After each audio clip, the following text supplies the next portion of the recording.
চলো চলো। কি ব্যাপার? ভালো আছো? হ্যাঁ, কি ব্যাপার গো? ভয় করছো?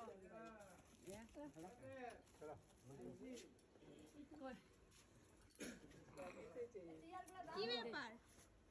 কি ব্যাপার? অনেকদিন পর দেখছো বলে নাকি? এই তুই ঠিক আছিস? বসো বসো ঘরে বসো।